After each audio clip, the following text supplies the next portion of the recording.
बयान के लिए कुछ कहना चाहेंगे जो वायरल हो रहा है लगातार? मैं अपने बयान पे अडिग हूँ। मैंने हनुमान जी का नाम लिया, उसके लिए मैं क्षमा याचना मांगती हूँ कि मुझे उनका नहीं कहना चाहिए था।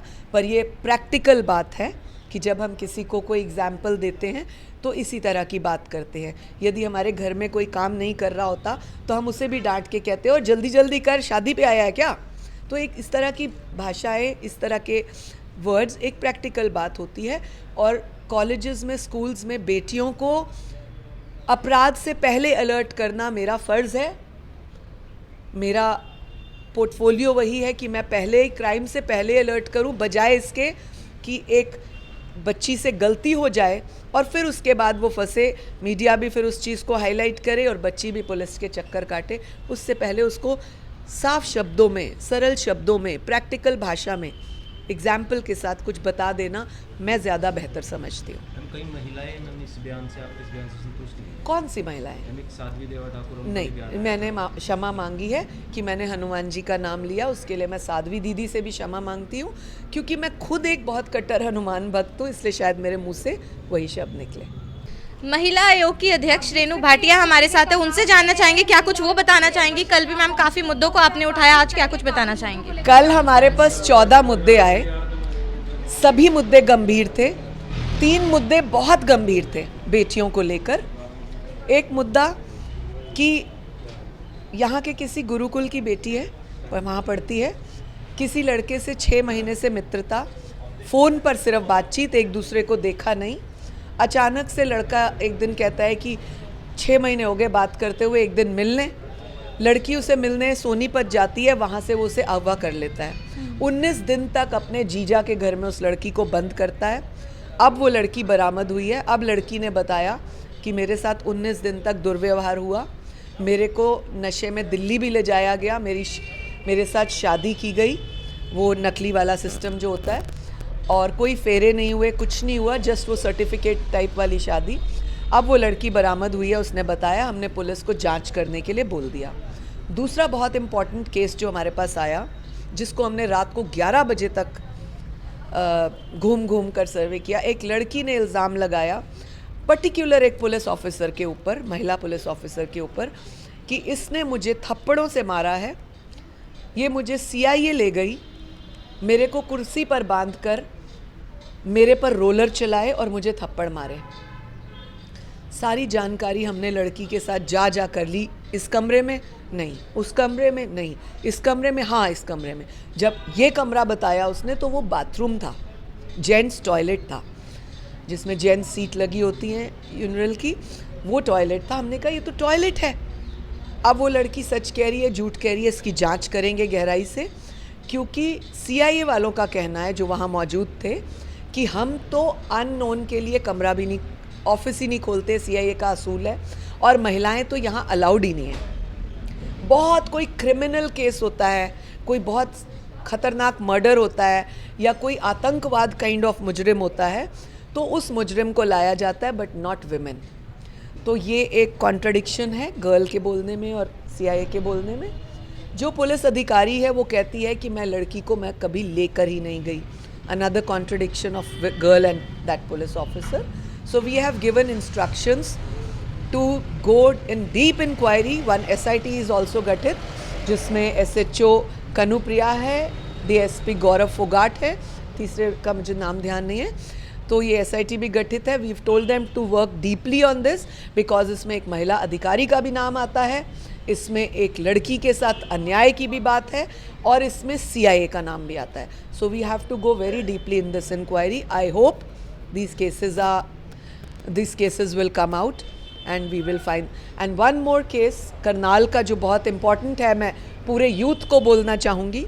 एक व्यक्ति हमने कल अरेस्ट कराया है वहीं हेयरिंग सेशन से, जो नकली विदेश भेजने का काम करता था, क्या बोलते हैं उसे, ब्रोकर काइंड ऑफ, एजेंट। उसका काम कुछ चीज़ों में नकली पाया गया, पुलिस को डीप इंक्वायरी करने का बोला गया है। एक लड़की जो हमारे पास आई, उसने आरोप लगाया कि मेरे साथ मुझे अपने आप को कुंवारा बताकर मित्रता की 5-7 साल पहले, और उस मित्रता में हमारा विवाह नहीं हुआ, परंतु हमारा रिलेशन था। मेरी 5-7 साल की अब उसकी बेटी है, she got that daughter with her, 7 years की वो बेटी है। और बाद में मुझे पता लगा ये शादीशुदा है, इसके 11-11 साल के बच्चे हैं। तब उसकी आपस में झगड़ा हुआ। वो औरत डेफिनेटली जब ऐसी बात खुलती है, she went to her wife, दोनों औरतों ने आपस में झगड़ा भी किया एंड ऑल दैट, जो होता है रूटीन का इस तरह से ऐसे केस में, वो सब हुआ। अब पता लगा कि वो पति पत्नी की मिली भगत रहती है। उन्होंने इस लड़की को इस तरह के केसेस के लिए आगे करने, जैसे पकड़े गए तो इस लड़की को आगे कर दिया, तो ये काम उनका होता था। पुलिस को हमने तुरंत अरेस्ट करने के लिए उसे बोला, वहीं खड़े खड़े वो लड़के को अरेस्ट कराया गया है। पुलिस आगे कार्रवाई करेगी और इस लड़की के साथ क्या न्याय होना चाहिए इसके लिए भी पुलिस को हमने कह दिया। एक बार पुलिस सारी इंक्वायरी करके कि ये लड़की सच कह रही है, वो कह रही है, दोनों की पूरी ईमानदारी से निष्पक्ष जांच के हमने आदेश दिए हैं। जब पूरी रिपोर्ट आएगी उसके बाद हम फैसला करेंगे कि उस लड़की के साथ और बच्ची के साथ क्या करना है। मीटिंग है, क्या दिशा निर्देश दिए जाएंगे? क्या आज हमारे कार्यक्रम में किरण बेदी जी का आना है 11:30 बजे, इसीलिए मुझे थोड़ी जल्दी है। और हम लोग डिस्कस करने वाले हैं, हमने एक senior criminal lawyer, women lawyer from high court भी बुलाई है, दीपा जी, जिसमें हम लोग ये किरण बेदी जी का कुछ मार्गदर्शन लेने वाले हैं कि आज के सिनेरियो में बेटियों के साथ जो हो रहा है, जो क्राइम चल रहा है, उसमें आज की पुलिस, आज का कानून कहाँ कहाँ प्रॉब्लम में आता है, क्या चेंज हमें करना चाहिए, पुलिस के रवैये में क्या चेंज होना चाहिए महिला पुलिस के, और कानून में क्या ऐसा बदलाव हो जो पुलिस को भी हेल्पफुल हो, आयोग को भी हेल्पफुल हो, बेटी को भी हेल्पफुल हो। ये सारा डिस्कशन होने वाला है। बहुत फ्रूटफुल सेशन की उम्मीद करते हैं हम उनका आशीर्वाद लेंगे और हरियाणा में बेहतर से बेहतर सुविधाएं, सेवाएं लड़कियों का सहयोग कर पाए, महिला आयोग ये उम्मीद करता है। आप अपने बयान के लिए कुछ कहना चाहेंगे जो वायरल हो रहा है लगातार? मैं अपने बयान पे अडिग हूँ। मैंने हनुमान जी का नाम लिया, उसके लिए मैं क्षमा याचना मांगती हूँ कि मुझे उनका नहीं कहना चाहिए था। पर ये प्रैक्टिकल बात है कि जब हम किसी को कोई एग्जाम्पल देते हैं तो इसी तरह की बात करते हैं। यदि हमारे घर में कोई काम नहीं कर रहा होता तो हम उसे भी डांट के कहते हैं, और जल्दी जल्दी कर, शादी पे आया है क्या? तो एक इस तरह की भाषाएं, इस तरह के वर्ड्स एक प्रैक्टिकल बात होती है। और कॉलेजेस में, स्कूल्स में बेटियों को अपराध से पहले अलर्ट करना मेरा फ़र्ज़ है। मेरा पोर्टफोलियो वही है कि मैं पहले क्राइम से पहले अलर्ट करूं, बजाय इसके कि एक बच्ची से गलती हो जाए और फिर उसके बाद वो फंसे, मीडिया भी फिर उस चीज़ को हाईलाइट करे और बच्ची भी पुलिस के चक्कर काटे। उससे पहले उसको साफ शब्दों में, सरल शब्दों में, प्रैक्टिकल भाषा में, एग्जाम्पल के साथ कुछ बता देना मैं ज़्यादा बेहतर समझती हूँ। मैम, कई महिलाएं मैम इस बयान से संतुष्ट नहीं है। कौन सी महिलाएं? मैम, एक साध्वी देवा ठाकुर, उनका भी नहीं, बयान है। मैंने क्षमा मांगी है कि मैंने हनुमान जी का नाम लिया, उसके लिए मैं साध्वी दीदी से भी क्षमा मांगती हूँ, क्योंकि मैं खुद एक बहुत कट्टर हनुमान भक्त हूँ, इसलिए शायद मेरे मुंह से वही शब्द निकले।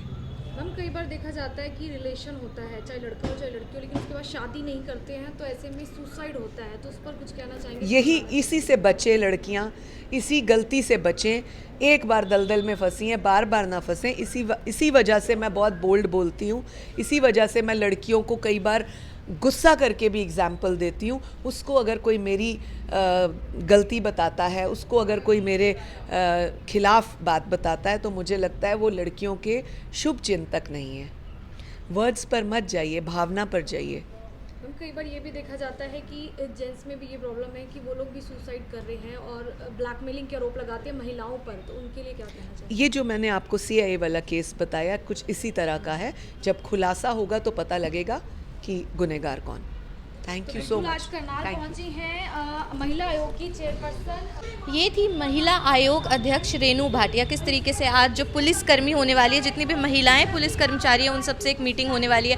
किरण बेदी पहुंचने वाली है। महिलाओं के खिलाफ जो क्राइम है वो बढ़ता जा रहा है। कहीं ना कहीं जो सेक्सुअल हरासमेंट के केसेस हैं वो बहुत ज़्यादा बढ़ते जा रहे हैं। सिर्फ महिलाओं ही नहीं, बहुत सारे केसेस ऐसे भी आते हैं जहाँ जो लड़के होते हैं उनके ऊपर भी ब्लैकमेलिंग के आरोप लगाए जाते हैं। कई बार उन्हें भी झांसे में लेके फंसाया जाता है। तो जो भी कहना है, लेकिन हरियाणा हरियाणा में इस वक्त जो क्राइम है महिलाओं के खिलाफ वो बहुत ज़्यादा बढ़ गया है, जुर्म बहुत ज़्यादा बढ़ गया है। उसी पे रोक लगाने का प्रयास कहीं ना कहीं महिला आयोग की तरफ से किया जा रहा है। पीडब्ल्यूडी रेस्ट हाउस में आज मीडिया के साथ ज़रूर एक प्रेस कॉन्फ्रेंस की गई थी और इसी के साथ आज जो है पुलिस अधिकारियों से, जितने भी महिला पुलिस अधिकारी होने वाले हैं, किरण बेदी पहुँचने वाली है, उन सबके सामने इन मुद्दों को उठाया जाएगा। किस तरीके से 14 बड़े मामले यहाँ से सामने आते हैं जिनकी कहीं ना कहीं खुलासा करने का कोशिश किया जा रहा है कि लड़कियों का कुछ कहना है, दूसरी पार्टी का कुछ और कहना है, तो क्या कुछ आखिर सच्चाई रहती है, ये मामले क्यों इतने ज़्यादा बढ़ते जा रहे हैं। ब्लैकमेलिंग के मामले हैं, सेक्सुअल हरासमेंट के मामले हैं, कितने सारे मामले ऐसे जिसमें लड़का लड़की जो है दोस्ती कर लेते हैं, लेकिन उसके बाद जो लास्ट में एंड होता है, जो अंत होता है, वो बिल्कुल भी अच्छा नहीं होता, बहुत दुखद होता है। सुसाइड के केसेस बहुत ज़्यादा बढ़ते जा रहे हैं। उन्हीं को लेके एक रोक लगाने का प्रयास कहीं ना कहीं महिला आयोग की तरफ से किया जा रहा है। उसकी अध्यक्ष रेनू भाटिया यहाँ पर पहुंची थी। अब आज आके जो पुलिस होने वाली है, विमेन पुलिस, उनसे मुलाकात होगी। किरण बेदी वहाँ पे पहुंचने वाली है। उसके बाद देखा जाएगा कि क्या कुछ जो है खुलासे इन सारे मामलों में होते हैं। 3 बड़े मामले सामने आए हैं, जिसमें से एक करनाल का मामला भी सामने आया है। कई जो महिला पुलिस अधिकारी हैं उनके ऊपर भी आरोप लगाए गए हैं कि वो भी इस तरीके के लोगों से मिली हुई होती है। सीआईए के दफ्तर के वॉशरूम में भी आरोप लगे हैं कि वहाँ पे भी गलत काम जो है किए गए हैं, लेकिन हालांकि जो स्टेटमेंट्स है वो मैच करती हुई नहीं नज़र आ रही हैं। बहुत ही ज़्यादा जो है इस तरीके के मामले बढ़ते जा रहे हैं। जो लिव इन रिलेशनशिप्स का प्रचलन है उसका अंत भी आजकल जो है अच्छा नहीं हो रहा है।